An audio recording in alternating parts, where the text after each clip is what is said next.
কেন আল্লামা সাঈদীর শহীদের পরে সকলে এক বাক্যে চোখের পানি ফেলেছেন, এক বাক্যে দোয়া করেছেন, কিন্তু আল্লামা সাঈদীর মতো গোটা বাংলার হাজার বছরের শ্রেষ্ঠ সন্তান, তাকে 900 নারী ধর্ষণ করার কাজ হিন্দুর বাড়িতে, হিন্দুদের ব্যাপারে আমাদেরকে রাসূল আমানত রেখেছেন না? আরো জোরে বলেন, হিন্দু এবং খ্রিস্টান যারা, তারা ইসলামের শরীয়ত অনুযায়ী আমাদের কাছে কি? আরো জোরে বলেন কি? আমার ভাইরা, মাঝখানে একটুখানি হিন্দু ভাইদের অনুরোধ করব, আমার সাতক্ষীরার হিন্দুরা অনেক শান্তিকামী, কিন্তু ইসকনের সদস্য হয়ে বাইরের দেশের টাকা পয়সা খেয়ে যারা আমার দেশের বিরোধিতা করছে, শুধুমাত্র কেবলমাত্র তারাই ঢাকা শহরে বিভিন্ন সময় আন্দোলন করতেছে। তারা বলতেছে ধর্মীয় দাঙ্গা নাকি হচ্ছে, কেন সংখ্যালঘুর উপরে আক্রমণ হবে? ও আমার দাদা বাবুরা, আপনাদের উদ্দেশ্যে এখানে অসংখ্য হিন্দু ভাইয়ের আশেপাশে আছেন, আমি বলছি, আমার রসুল, আল্লাহ রসুল হাদিসের ভিতরে বলেছেন, আল আমানা, আল্লাহ রসুল হাদিসের ভিতরে বলেছেন, আল আমান জানামা মুআহিদান ফাআনা মুহাম্মদ সাল্লাল্লাহু আলাইহি ওয়াসাল্লাম হাজিবুহু ইয়াউমাল কিয়ামা। আল্লাহর নবী বলেছেন, দেখো যেখানে মুসলমান বেশি থাকবে, ওইখানে হিন্দু খ্রিস্টান সংখ্যাগরিষ্ঠ লঘিষ্ঠ যারা থাকবে, তাদেরকে অন্যায়ভাবে কেউ যদি আক্রমণ করে, অধিকার নষ্ট করে, আমি নবী মুহাম্মদ সাল্লাল্লাহু আলাইহি ওয়াসাল্লাম ওই অমুসলিমের পক্ষে কিয়ামতের দিন আল্লাহর আদালতে মামলা করব। জোরে বলেন ঠিক কিনা? এবার আমার হিন্দু ভাইদের কাছে প্রশ্ন, গত এক সপ্তাহ আগে ভারতীয় বিএসএফ গুলি করে বর্ডারে স্বর্ণা দাস নামে আমার এক অমুসলিম হিন্দু ছোট বোনকে প্রকাশ্য দিবালোকে হত্যা করেছে। এ খবর সত্য না মিথ্যা? আরো জোরে বলেন, সত্য না মিথ্যা? তাহলে ঢাকা শহরে ইসকনের সদস্য অথবা বাইরের দেশের টাকা খেয়ে যারা বলছেন সংখ্যালঘুর উপরে আক্রমণ হচ্ছে, বিচার চাই, তাহলে আপনারাও ভারতের বিএসএফ এর বিরুদ্ধে আন্দোলন করেন। কেন তারা স্বর্ণা দাসকে গুলি করে হত্যা করলো? যদি না করতে পারেন, তাহলে আমরা এটা ধরবো, বাংলাদেশে বসে আপনারা বাইরের দেশের কারোর ষড়যন্ত্রে উস্কানিতে পা দিচ্ছেন। আরো জোরে বলেন ঠিক কিনা?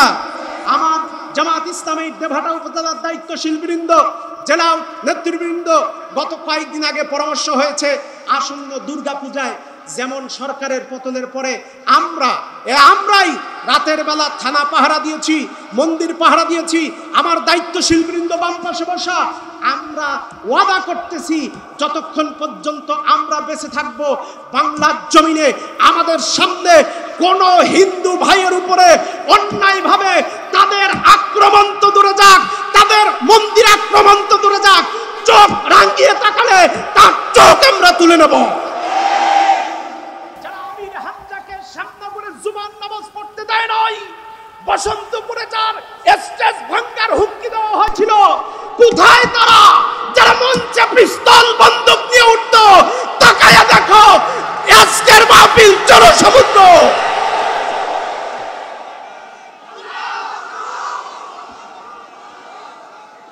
ইতিহাস থেকে হামান, নমরুদ, ফেরাউন, আবু জাহেলের গোষ্ঠীরা হারিয়ে গিয়েছে, মুসা রয়েছে, ইব্রাহিম রয়েছে, মুহাম্মদুর রাসূলুল্লাহর উম্মত হারিয়ে যায় নাই। বাংলার জমিনে সাতক্ষীরা দেভাটার এই ময়দানে পঙ্গপালের মতো তারা বসে আছে। সেই কোরআন পাগল তৌহিদি জনতাকে আমি সাথে নিয়ে আমার সংক্ষিপ্ত আলোচনা শুরু করছি। সূরাতুল কসাস, সূরাতুল কসাসের ভিতরে আল্লাহ রাব্বুল আলামিন তাগুত সরকার, স্বৈরাচারী সরকারের 5টা বৈশিষ্ট্য বলেছেন। জোরে বলেন, কয়টা? স্বৈরাচারী সরকারের 5টা বৈশিষ্ট্য। এই 5টা বৈশিষ্ট্য জানার দরকার আছে। আরো জোরে বলেন, আছে? কারণ আমার ছাত্র জনতা আন্দোলন করেছে যেহেতু তাগুতের বিরুদ্ধে, স্বৈরাচারের বিরুদ্ধে, এই কারণে আমি স্বৈরাচারের ব্যাপারে পরবর্তীতে যাতে আবার নতুন করে কোনো স্বৈরাচার বাংলার জমিনে 17 কোটি জনগণের মাথার উপরে বসতে না পারে, সেই বিষয়টা গ্রহণ করেছি। আপনারা কি শুনবেন? আসুন, আমি স্বৈরাচার এবং তাগুত দুটোকে মিলিয়ে কথা বলবো। তাগুত শব্দটি তুগয়ান থেকে এসেছে, যার অর্থ হলো সীমা লঙ্ঘন করা। তাগুত বলা হয়, আল্লাহ পাক পবিত্র কোরআন শরীফের ভিতরে বলেছেন, ওয়ালাকাদ বাআসনা ফি কুল্লি উম্মাতির রাসূলা আন ইবুদুল্লাহ ওয়াজতানিবুত তাগুত। আল্লাহ পাক বলছেন, দেখো প্রত্যেক জাতির মাঝখানে আমি নবী এবং রাসূল পাঠিয়েছি 2 দফা কাজ দিয়ে। জোরে বলেন কয় দফা? 2 দফা কাজ। 1 নম্বর কাজ হলো আমি ইবুদুল্লাহ, আল্লাহর ইবাদতের দিকে ডাকবে, ওয়াজতানিবুত তাগুত, আর তাগুত থেকে দূরে রাখবে। এবার আমি সারা বাংলাদেশে যতগুলো ইসলামী দল আছে, যারা ইসলামের পথে কাজ করে, দ্বীনের পক্ষে দাওয়াতি কাজ করে, অনেক পীর আছে, অনেক দরবার আছে আমার ভাইরা, কিন্তু সকলে তাগুতের বিরুদ্ধে আন্দোলন করে না। এই জন্য সকলের কপালে মাইরও জোটে না। একটা মাত্র দল তাগুতের বিরুদ্ধে শুধুমাত্র আওয়াজ দেয়, যার কারণে 50 বছরের কোরআনের মুফাসসিরও বিষ প্রয়োগ করে তাদেরকে হত্যা করা হয়। আচ্ছা, এই যে কথাটা বললাম, কোরআন শরীফের ভিতরে আল্লাহ বলছেন, ওয়ালাকাদ বাআসনা ফি কুল্লি উম্মাতির রাসূলা, আমি প্রত্যেক জাতির ভিতরে নবী পাঠাইছি অথবা রাসূল পাঠাইছি। 2 দফা কাজ ছিল তাদের। 1 নম্বর দফা আনি ইবুদুল্লাহ, তারা আল্লাহর দিকে ডাকবে, ওয়াজতানিবুত তাগুত, আর তাগুত থেকে ফিরিয়ে রাখবে। তাহলে নবীওয়ালা কাজ কয় দফা? একটু জোরে বলেন, কয় দফা? 2 দফা। প্রথম দফা হলো আমি ইবুদুল্লাহ, আল্লাহর ইবাদতের দিকে ডাকো, আর 2 নম্বর ওয়াজতানিবুত তাগুত, তাগুত থেকে মানুষকে ফিরাও। এখন বলেন তো দেখি, ইবাদতের দিকে তো সকলেই ডাকে, ইবাদতের দিকে আমাদের দীপুমণিও ডাকতো, মসজিদের কি বলে স্কুলের ভিতরে ছাত্রছাত্রীকে নামাজ পড়ার জন্য বলতো, ইবাদতের দিকে ডাকে সবাই, কিন্তু তাগুত চিনানোর কাজে কেউ কি আছে? একটু জোরে বলেন, আর একটু জোরে বলেন। তাগুত চিনানোর কাজে কেন কেউ নাই? কারণ তাগুত চিনাতে গিয়েছিলেন মুসা আলাইহিস সালাম।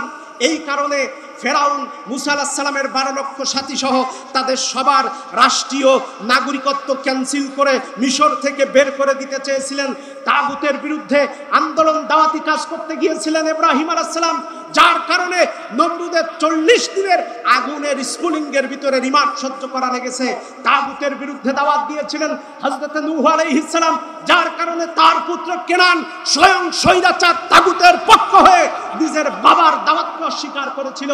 তাগুতের বিপক্ষে দাওয়াত দিয়েছেন আল্লাহর রাসূল সাল্লাল্লাহু আলাইহি ওয়াসাল্লাম, যার কারণে পৃথিবীর শ্রেষ্ঠ মানুষ হওয়ার পরেও, শ্রেষ্ঠ চরিত্রের মানুষ হওয়ার পরেও, শ্রেষ্ঠ পিতা, শ্রেষ্ঠ নেতা, শ্রেষ্ঠ স্বামী হওয়ার পরেও মক্কা থেকে হিজরত করে মদিনায় যাওয়া লেগেছে। আমার ভাইয়েরা তাগুতের বিরুদ্ধে আন্দোলন করেছেন, দাওয়াতি কাজ করেছেন, এজন্য হাজারো আলেম এই পৃথিবী থেকে বিদায় হয়েছে, আল্লাহর রাসূলরা পর্যন্ত নির্যাতনের শিকার হয়েছেন। তাহলে এই কথাই বোঝা গেল, তাগুতের বিরুদ্ধে দাওয়াত দিলে হালুয়া রুটি জুটবে না, তাগুতের বিরুদ্ধে দাওয়াত দিলে মাইর আসবে, ফাঁসির কাস্টে ঝুলতে হবে। এবার তাগুত কাকে বলা হয়? ইমাম ইবনুল কাইয়িম রাহমাতুল্লাহি আলাইহি তিনি তাগুতের একটা ব্যাখ্যা এভাবে দিয়েছেন, আত-তাগুতুহুম তিলকাল আহিলাতাল কাদাতুল্লাযিনা ইউতিম্মু ইনতিহাকুহুম ফি তাআতুহুম। তাগুতের ব্যাখ্যায় ইমাম ইবনুল কাইয়িম বলছেন, তাগুত, ভালো করে শোনেন, যে আসুক ওখান থেকে সন্ত্রাসী আসতে পারবে না ইনশাআল্লাহ, ওখান থেকে স্বৈরাচার আসতে পারবে না, ওখান থেকে মোদির লোক আসবে না, ওখান থেকে আমির হামজা আসবে। সুতরাং আমি যে কথাটা বললাম, ইমাম ইবনুল কাইয়িম বলছেন তাগুত ওই দলকে বলা হয় যেই দল অথবা যেই নেতা অথবা যেই দলের সঙ্গী হলে পরে ইচ্ছায় হোক অনিচ্ছায় হোক আপনাকে ইসলাম বিরোধী কাজ করতে হবে। যেই দল অথবা যেই নেতার অনুসরণ করতে গেলে মদ খাওয়া লাগবে, ইচ্ছায় হোক অনিচ্ছায় হোক। যেই দল করতে গেলে ইচ্ছায় হোক অনিচ্ছায় হোক দর্শনের পক্ষে থাকা লাগবে। যেই দল করতে গেলে কোরআনের আইনের বিপক্ষে দাঁড়াতে হবে। ইমাম ইবনুল কাইয়িম বলছেন ওই দলটা তাগুতের দল।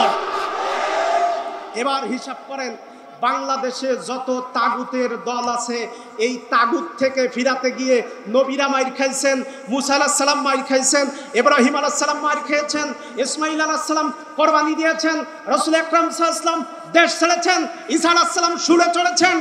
সেই তাগুত যদি বাংলাদেশে কেউ থেকে থাকে, তাদের বিরুদ্ধে যদি হুজুররা ওয়াজ করে, তাহলে হালুয়া রুটি আর জুটবে আরো জোরে বলেন জুটবে। এই একটা মাত্র কারণে আমি বাংলাদেশের কোন আলেমদের নবীওয়ালা কাজকে ছোট করছি না, কোন দরগার কাজ, কোন পীরের কাজকে ছোট করছি না, কিন্তু তারা ভালো করে জানে বাংলাদেশে শুধুমাত্র তাগুত বিরোধী আন্দোলন করে আল্লাহর কোরআন আকিমুদ্দিন, কোরআনের সমাজ প্রতিষ্ঠিত করার জন্য শুধুমাত্র কেবলমাত্র একটা মাত্র দলকে সারা জীবন তহমত দিয়ে নির্যাতন করে দাবিয়ে রাখতে চেয়েছে। এটা জানার পরও বাংলার আলেম সমাজ তাদের পক্ষে কথা কেন বলে নাই, আমার দুঃখ সেখানে। কেন আল্লামা সাঈদীর শহীদের পরে সকলে এক বাক্যে চোখের পানি ফেলেছেন, এক বাক্যে দোয়া করেছেন, কিন্তু আল্লামা সাঈদীর মতো গোটা বাংলার হাজার বছরের শ্রেষ্ঠ সন্তান, তাকে 900 নারী ধর্ষণ করার কাজ হিন্দুর বাড়িতে, হিন্দুদের ব্যাপারে আমাদেরকে রাসূল আমানত রেখেছেন না?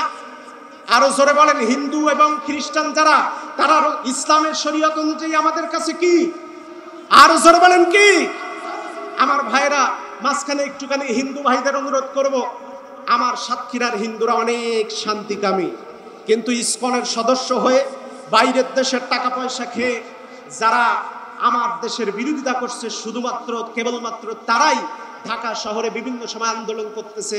তারা বলতেছে ধর্মীয় দাঙ্গা নাকি হচ্ছে, কেন সংখ্যালঘুর উপরে আক্রমণ হবে? ও আমার দাদা বাবুরা, আপনাদের উদ্দেশ্যে এখানে অসংখ্য হিন্দু ভাইয়ের আশেপাশে আছেন, আমি বলছি, আমার রাসূল, আল্লাহ রাসূল হাদিসের ভিতরে বলেছেন, আল আমানা, আল্লাহ রাসূল হাদিসের ভিতরে বলেছেন, আল আমান জালামা মুআহিদান ফাআনা মুহাম্মদ সাল্লাল্লাহু আলাইহি ওয়াসাল্লাম হাজিবুহু ইয়াউমাল কিয়ামা। আল্লাহর নবী বলেছেন, দেখো যেখানে মুসলমান বেশি থাকবে ওইখানে হিন্দু খ্রিস্টান সংখ্যাগরিষ্ঠ লঘিষ্ঠ যারা থাকবে, তাদেরকে অন্যায়ভাবে কেউ যদি আক্রমণ করে, অধিকার নষ্ট করে, আমি নবী মুহাম্মদ সাল্লাল্লাহু আলাইহি ওয়াসাল্লাম ওই অমুসলিমের পক্ষে কিয়ামতের দিন আল্লাহর আদালতে মামলা করব। জোরে বলেন ঠিক কিনা? এবার আমার হিন্দু ভাইদের কাছে প্রশ্ন, গত এক সপ্তাহ আগে ভারতীয় বিএসএফ গুলি করে বর্ডারে স্বর্ণা দাস নামে আমার এক অমুসলিম হিন্দু ছোট বোনকে প্রকাশ্য দিবালোকে হত্যা করেছে। এ খবর সত্য না মিথ্যা? আরো জোরে বলেন, সত্য না মিথ্যা? তাহলে ঢাকা শহরে ইসকনের সদস্য অথবা বাইরের দেশের টাকা খেয়ে যারা বলছেন সংখ্যালঘুর উপরে আক্রমণ হচ্ছে, বিচার চাই, তাহলে আপনারাও ভারতের বিএসএফ এর বিরুদ্ধে আন্দোলন করেন। কেন তারা স্বর্ণা দাসকে গুলি করে হত্যা করলো? যদি না করতে পারেন তাহলে আমরা এটা ধরবো, বাংলাদেশে বসে আপনারা বাইরের দেশের কারোর ষড়যন্ত্রে উস্কানিতে পা দিচ্ছেন। আর জোরে বলেন ঠিক কিনা? আমার জামাত ইসলামী দেভাটা উপজেলার দায়িত্বশীল বৃন্দ, জেলা নেতৃবৃন্দ, গত কয়েকদিন আগে পরামর্শ হয়েছে আসন্ন দুর্গা পূজায় যেমন সরকারের পতনের পরে আমরাই রাতের বেলা থানা পাহারা দিয়েছি, মন্দির পাহারা দিয়েছি, আমার দায়িত্বশীল বৃন্দ বাম পাশে বসা, আমরা ওয়াদা করতেছি যতক্ষণ পর্যন্ত আমরা বেঁচে থাকবো বাংলার জমিনে আমাদের সামনে কোন হিন্দু ভাইয়ের উপরে অন্যায়ভাবে তাদের আক্রমণ তো দূরে যাক, তাদের মন্দির আক্রমণ তো দূরে যাক, চোখ রাঙিয়ে তাকালে তার চোখ আমরা তুলে নেব। আমার ভাইরা আসুন, তো যে কথা বলতেছিলাম, তাগুতের যে ব্যাপারটা বলতেছিলাম, তাগুত বিরোধী আন্দোলন করার জন্য সারা বাংলাদেশে আল্লামা সাঈদী এবং মতিউর রহমান নিজামীর মতো এই জাতির শ্রেষ্ঠ সন্তানেরা যারা 2টা করে মন্ত্রণালয় চালিয়েছেন, যারা এমপি হয়েছে, তাদের বিভিন্ন প্রকার তহমত দেওয়া গেছে, কিন্তু তাদেরকে একদিনও কোন রকম একটি টাকা দুর্নীতির মামলা অথবা অভিযোগ তাদের কেউ দিতে পারে নাই। সেই সোনার সন্তানদেরকে যখন জেলখানায় আটকে রেখেছিল, বাংলার আলেম, বাংলার পীর, বাংলার মাশায়েখ সকলের উচিত ছিল এক কাতারে এসে আলেমদের বিরুদ্ধে ষড়যন্ত্র হলে আমরা কাউকে ছেড়ে দেব না, এই আওয়াজ যদি দিত আল্লামা সাঈদীর এই পরিণতি হতো না। প্রিয় হাজরিন, আমরা এবার আসুন, আমি তাগুতের ব্যাপারে আপনাদেরকে সামান্য ধারণা দিলাম। এক কথায় তাগুত বলা হয় তাকে যেই সরকার ক্ষমতা পাওয়ার পরে সীমা লঙ্ঘন করতে করতে আল্লাহর কোরআনকে যে ব্যক্তি অ্যাভয়েড করে, ডিনাই করে, কোরআনকে বন্ধ করে, কোরআনের মুফাসসিরদেরকে হত্যা করে, মিথ্যা মামলা দেয়, সিক্রেট মার্ডার করে, জেল হত্যা করে, গোপনে গুম করে। আমার ভাইরা, এরা হলো তাগুত, এরা হলো স্বৈরাচার। এবার আসুন, যেহেতু সময় কম, তেলাওয়াতকৃত আয়াতে আল্লাহ পাক ফেরাউন তথা তাগুতি শক্তি অথবা স্বৈরাচার সরকার ক্ষমতায় আসলে পরে তাদের 5টা বৈশিষ্ট্য আমি সংক্ষেপে আপনাদের বলছি। আল্লাহ পাক বলেন, ইন্না ফিরআউনা আলা ফিল আরদ। জনগণ শুনেন, স্বৈরাচারের বৈশিষ্ট্য কয়টা বললাম? একটু জোরে বলেন, কয়টা? 5টা বৈশিষ্ট্য। এই 5টা বৈশিষ্ট্যের 1 নম্বর হলো ইন্না ফিরআউনা আলা ফিল আরদ। ফেরাউন তথা স্বৈরাচার যখন ক্ষমতায় বসবে তখন ওই জমিনে, আলা ফিল আরদ দিয়ে তাফসীরের হাসিয়ায় এসেছে, ফেরাউন যখন ক্ষমতায় আসে তখন তার দেশে কোনো বিরোধী দল বাঁচিয়ে রাখে না। আপনারা আমার কথা বুঝতে পারেন না বোধহয়?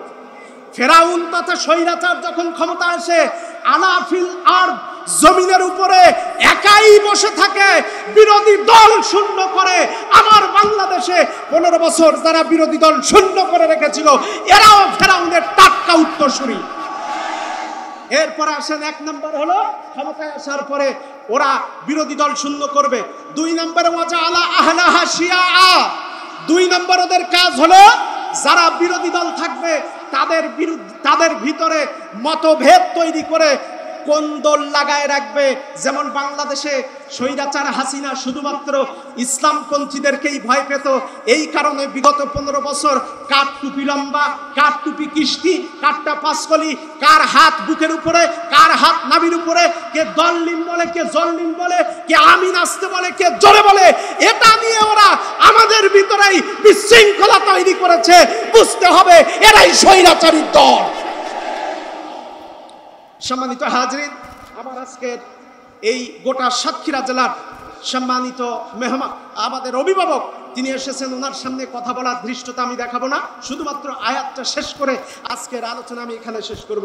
তাহলে 1 নম্বর, ফেরাউনি গোষ্ঠী তথা স্বৈরাচারের প্রথম লক্ষণ হলো ওরা বিরোধী দল শূন্য একটা ক্ষমতা ভোগ করে। 2 নম্বর, ওয়াজআলা আহলাহা শিয়াআন, ওরা সমস্ত বিরোধী দলগুলোর ভিতরে একাধিক দল উপদল মতভেদ তৈরি করে দেয়। 3 নম্বর, ইয়াস্তাদঈফু তাঈফাতাম মিনহুম।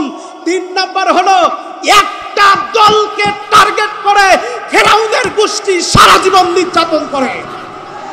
জোরে বলেন ঠিক কি না? ইয়াস্তাদঈফু তাঈফাতাম মিনহুম, তাদের ভিতর থেকে বাছাইকৃত একটা দলকে তারা টার্গেট করে নির্যাতন করে। বিগত 15 বছর একটা দলকে টার্গেট করে নির্যাতন হয়েছে না হয় নাই? আরো জোরে বলেন, হয়েছে না হয় নাই? আমার কথা বলতে কষ্ট হয়, দেবহাটা তথা সাতক্ষীরার গণমানুষের 1000 বছরের শ্রেষ্ঠ অভিভাবক মুহাদ্দিস রবিউল বাশার, তার মতো সহজ সরল মানুষ এই দেবহাটার জমিনে আর একটা পাওয়া যাবে? এই মানুষটাকে শুধুমাত্র একটি দলের প্রতিনিধি হওয়ার কারণে, কোরআনের প্রতিনিধি করার কারণে, কোরআনের পক্ষে থাকার কারণে, কোনো অপরাধের সাথে যুক্ত না হওয়ার পরেও বিগত 15টা বছর বাড়িতে ঘুমাতে পারেন নাই। 13-14 সালে এমন দিন হয়েছে ওনার পরিবারের সদস্যরা খাবারের জন্য, বাজারের জন্য ছাদের উপরে দাঁড়িয়ে থেকেছে যে কেউ আমাদেরকে খাবার দিবে। এমন ঘটনা সত্য না মিথ্যা? সাতক্ষীরাবাসী বলুন, সত্য না মিথ্যা? সেই ব্যক্তিদেরকে নির্যাতন করা হয়েছে। 4 নম্বরে, ইউযাব্বিহু আবনাআহুম, তাদের ভিতরে তরুণ নেতৃবৃন্দকে ওরা হত্যা করে। 5 নম্বরে, ওয়ায়াস্তাহয়ী নিসাআহুম, আর নারীর ক্ষমতায়ন করে। কথায় কথায় নারীর ক্ষমতায়ন। এসএসসি পাস করছে, সিগারেট পাইছে, 28,000 টাকা বেতন, আর আমার মাস্টার্স পাস করা, ফার্স্ট ক্লাস পাওয়া ছাত্র রিক্সা চালায়। কথা সত্য না মিথ্যা? আর জোরে বলেন, সত্য না মিথ্যা? সুতরাং আমি এই 5টা কোয়ালিটি, যারা স্বৈরশাসক হয় তাদের এই 5টা বৈশিষ্ট্যকে আমি আপনাদের সামনে যত সম্ভব ছোট্ট করে পয়েন্ট আকারে তুলে ধরেছি। আগামীতে আরও পার্শ্ববর্তী প্রোগ্রাম আছে। 3 তারিখে পাশে এখানে সেকেন্দারার আশপাশে মাহফিল আছে, আপনারা প্রচার পাবেন, সেখানে বিস্তারিত কথা বলবো। আমি মুহতারাম সম্মানিত প্রধান অতিথিকে বসিয়ে রেখে আর কথা বলা পছন্দ মনে করছি না। আমি আমার আলোচনা এখনই শেষ করে দিচ্ছি। সর্বশেষ, হুজুর কথা বলার পরপরই অল্প কিছুক্ষণের ভিতরেই মেহমান আসবেন, মুফতি আমির হামজা আসবেন। আপনারা এই আয়োজন পেয়ে খুশি না বেজার? আরো জোরে বলেন খুশি না বেজার? একটু দিকের লা ইলাহা। তাহলে আগামীতে যদি সুযোগ আসে, তাহলে আমাদের এই যে সমস্ত দায়িত্বশীল নেতৃবৃন্দ আছেন, যদি প্রতিনিধিত্ব সংসদে জাতি গোটা দেশে ইসলাম প্রতিষ্ঠিত করার জন্য যদি সুযোগ আসে, আপনারা কোনো প্রকার লোভে এবং ফাঁদে পা দিবেন না তো? আরো জোরে বলেন ফাঁদে পা দিবেন না তো? ইসলাম দেশে মুসাফির আছে না মুকিম আছে? একটু বুদ্ধি করে বলেন তো, মুসাফির না মুকিম? মুসাফির। মুকিম বলে যে প্রতিষ্ঠিত থাকে, স্থানীয় দাঁড়িয়ে থাকে, তারে মুকিম বলা হয়। আর মুসাফির বলা হয় যার কোনো স্থানীয় ভিত্তি নাই। বাংলাদেশে ইসলাম আছে মুসাফিরের মতো।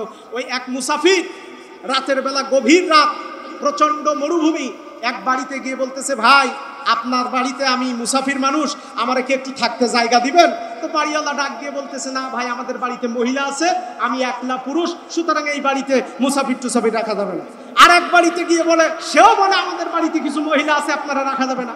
তো বেটা মুসাফির গভীর রাত, শেষ পর্যন্ত পরবর্তী একটা বাড়িতে গিয়ে বলতেছে, ভাই আপনাদের বাড়িতে কি কোনো মহিলা আছে? কেন? আমি একটু শোবো। যেই বলেছে আমি একটু শোবো, সাথে সাথে লাঠি নিয়ে দৌড় দিয়া পিটাইছে। কয় ভাই ওইসব বিষয় না, আগের বাড়িগুলোতে মুসাফির মহিলা ছিল, তাই আমার রাখবে না, আমি মুসাফির, মহিলা না থাকলে শুইতে পারবো, তাই আমি বলেছি। সুতরাং ইসলাম এদেশে মুসাফির অবস্থায় আছে, ওনারা সুযোগ দিলে সুযোগ হয়, না দিলে হয় না। এই পরিবেশ আর দেখতে চাই না। জোরে বলেন ঠিক কিনা? ওয়া আখিরু দাওয়ানা আলহামদুলিল্লাহি রাব্বিল আলামিন।